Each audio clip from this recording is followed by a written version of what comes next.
लेकिन इस पैराग्राफ में कहीं भी चैट जीपीटी का नाम नहीं है, बल्कि यहाँ आपको लामा का नाम देखने को मिलेगा। तो फिर भी क्यों ओपन एआई ये एलिगेशन लगा रहा है कि डीप सीक ने उनका डेटा यूज किया है, वो भी बिना उनकी परमिशन के। और देखा जाए तो ओपन एआई का ये साफ साफ कहना है कि कोई भी उनके एडवांस मॉडल का यूज करके अपने एआई मॉडल को ट्रेनिंग नहीं दे सकता, भले ही वो चाहे कोई स्टूडेंट ही क्यों ना हो। और तो और ओपन एआई के पास ऐसे एविडेंस भी है कि डीप सीक ने उनका डेटा एक्सेस किया है। और बात यही खत्म नहीं होती, क्योंकि खुद ओपन एआई के ऊपर भी ऐसे एलिगेशन लगे हैं कि उन्होंने पूरे इंटरनेट से डेटा स्क्रैपिंग की है और इंडियन न्यूज़पेपर के आर्टिकल के कंटेंट को उठाया है, जिसके बाद खुद टाइम्स ऑफ इंडिया भी इन्हें ट्रोल करने से पीछे नहीं हटा जब उन्होंने कहा चोर के घर में चोरी। अब किसने किसका डेटा चुराया है ये सच तो बाहर आ ही जाएगा, पर हम अगर एक बार मान भी ले कि ओपन एआई ने डेटा स्क्रैपिंग की है, जिसके बाद वही काम डीप सीक ने उनके साथ किया, फिर भी एक बात गौर करने लायक है कि डीप सीक का R1 मॉडल, जो कि सीधा सीधा कम्पीट कर रहा है चैट जीपीटी के O1 मॉडल से,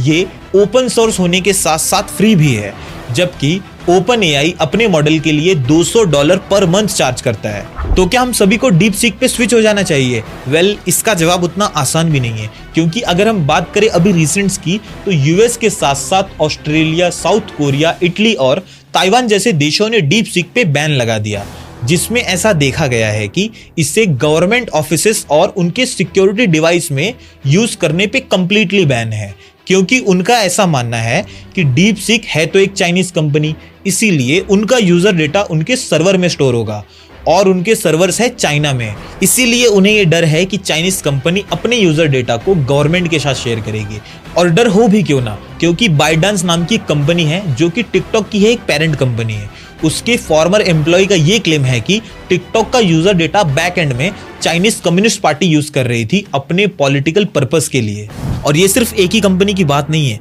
क्योंकि चाइना का साइबर सिक्योरिटी लॉ खुद ये कहता है कि गवर्नमेंट का पूरा कंट्रोल होगा हर उस कंपनी की डेटा पे जो उनके बाउंड्री के अंदर ऑपरेट कर रहा है। इसीलिए डीप सीक को बैन करने वाले कंट्री की लिस्ट में एक नाम हमारे देश का भी है, क्योंकि अभी अभी इंडियन मिनिस्ट्री ऑफ फाइनेंस ने अपने एम्प्लॉयज के डीप सीक के यूज करने पे बैन लगा दिया, जिससे मुझे साल 2020 का वो टाइम याद आता है जब इंडिया में 60 से ज्यादा चाइनीज एप्स को बैन लगा दिया था। तो अब सवाल ये बनता है कि क्या ऐसे ही दुनिया भर के सारे देश भारत से एआई की इस रेस में आगे निकलते जाएंगे और हम बस उनके एआई एप्स को बैन करते रहेंगे? क्या हम कभी भी चैट जीपीटी जैसा कोई एआई मॉडल बना पाएंगे भी या नहीं?